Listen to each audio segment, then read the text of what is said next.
Welcome to my YouTube channel and welcome to my vlog and welcome to my office, the Student Affairs Office of Seekers at Colleges. It's your one and only Dr. Yari Andaya. And for today, meron pa akong bisita ang nag-iisang Mr. La Union, Adrian Carlo Mage. Hello po. Hi, Adrian. Fast talk lang tayo. Ilang taon ka na? I'm 18. 18. And dati, saan ka nag-aaral?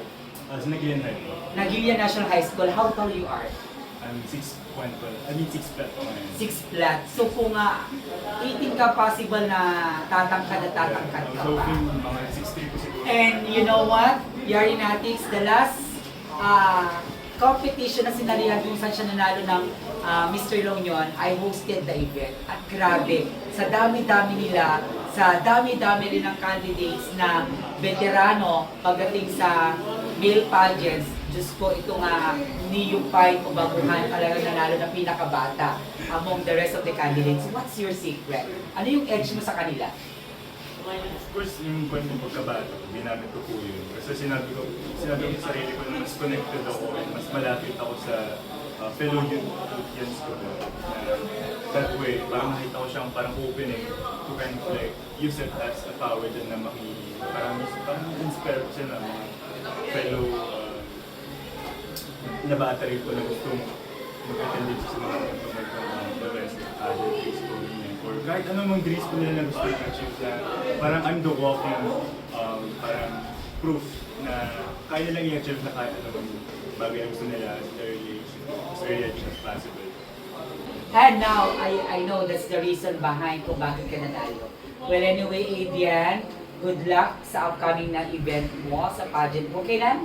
Saan ka pupunta? Saan ka dadalhin ng kapalaran? Manila po for now. Manila. And you will be joining Mr. sa Philippines. Mr. of Philippines.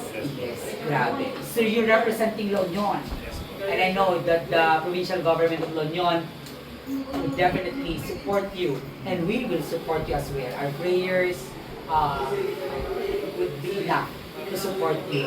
And we're closing our fingers that you're gonna bring home the bacon, bring home the crown. It's the pride of La Union. Grabe, napakabata, 18 at that.